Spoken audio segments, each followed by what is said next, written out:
បាទសូមជម្រាបសួរបងប្អូនទាំងអស់គ្នាបាទថ្ងៃនេះខ្ញុំសូមបង្ហាញជូននៅវីដេអូមួយដែលតាក់ទងទៅនឹងការធ្វើចំណីមាន់ទាដោយខ្លួនឯងបាទដោយយើងមិនបាច់មានឧបករណ៍អីច្រើនទេបាទគ្រាន់តែយើងមានស្រូវបាទធ្វើពីស្រូវតែម្ដងបងប្អូនបាទសង្ខេបជូនបងប្អូនខ្លីៗបាទកុំឲ្យខាតពេលវេលាបងប្អូនបាទនេះបងប្អូនណាយើងមានស្រូវបាទស្រូវតែម្ដងបាទស្រូវនេះស្រូវរបស់យើងហ្នឹងនៅពេលដែលយើងបាចស្រូវបាទអត់មានត្រាំអត់មានអីចឹងគឺវាអត់សូវស៊ីទេបងប្អូនបាទមាន់អត់សូវស៊ីទេហើយចំណីក៏វាអត់សូវមានប្រូតេអ៊ីនដែរហើយជាក់ស្ដែងបាទខ្ញុំធ្វើបែបនេះខ្ញុំដាក់ឲ្យមាន់ទាស៊ីជាប្រចាំបងប្អូនណាបាទស៊ីឡើងអស់បងប្អូនអានេះគឺវាស៊ីម្ដងពេលព្រឹកតែបន្តិចទៀតគឺមករើសអាចឹកតែកពុំនឹងអស់លីងតែម្ដងហើយជាក់ស្ដែងដូចជាកូនមាន់ដែលអាចចឹកចំណីធំបានក៏ស៊ីអស់ដែរបងប្អូនយើងអាចផ្ដាច់ចំណីស្រាច់ចំណីពីផ្សារបានហើយបងប្អូននេះឃើញទេឲ្យជូនបងប្អូនមើលកូនមាន់ធំអាច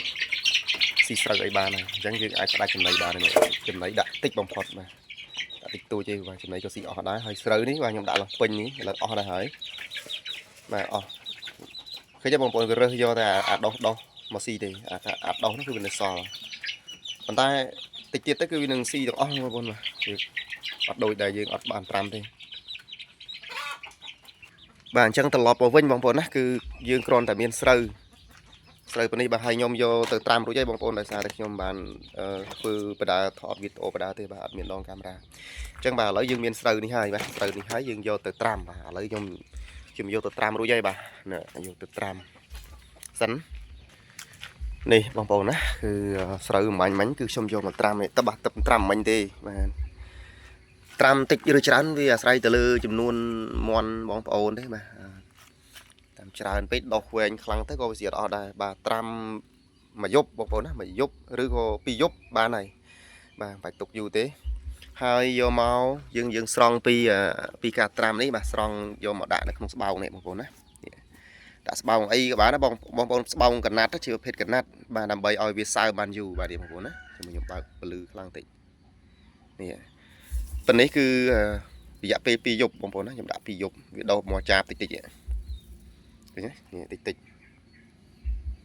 ចាប់ឲ្យចាប់នេះតិចដោះអាហ្នឹងគឺ2យប់បងប្អូន2យប់ប៉ុណ្ណឹងក៏អាចយកទៅស៊ីបានដែរបងប្អូនមកឲ្យមាន់ស៊ីបានហើយ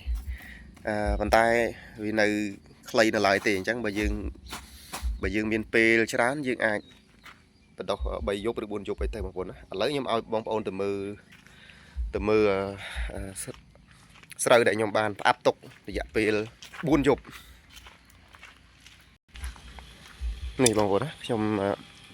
ដាក់នៅក្រោមតំណក់ទឹកហើយទឹកនេះគឺយើងស្រោចគល់ដំណាំផងបាទកុំឲ្យខាតព្រោះយើងអត់ការដាក់ទឹកឲ្យគឺវាសើមអត់គ្រប់គ្រាន់ទេអញ្ចឹងធ្វើអញ្ចឹងទៅក៏ល្អដែរបងប្អូនណាបាទនេះស្បោងនេះស្បោងកណាត់ហើយតំណក់ទឹកស្រក់មករហូតអញ្ចឹងគឺសើមរហូតហើយតំណក់ទឹកគឺមកយើងអាចដាក់នៅគល់តំណាំអីចឹងបងនេះបងប្អូនណាគឺ4យប់បាទបងប្អូននេះដុះល្អបងប្អូនដុះស្មើហ្មងនេះឃើញទេនេះ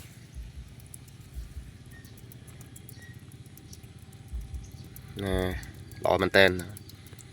ប៉ុណ្ណឹងគឺអាចយកទៅឲ្យមាន់ទាស៊ីបានដែរបងប្អូនណាមានប្រូតេអ៊ីនខ្ពស់បាទហើយ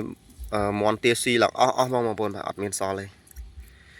ចឹងក៏យើងកាត់បន្ថយការទិញចំណីសម្រាប់ពីផ្សារមកបានច្រើនមែនតើបាទឬក៏អាចកាត់ស្រុកទាំងស្រុងតែម្ដងបងប្អូនបាទហើយមាន់ទាខ្ញុំគឺឲ្យស៊ីតែទុយទេបាទទុយនៅលើទ្រើងលើត្រង់ហ្នឹង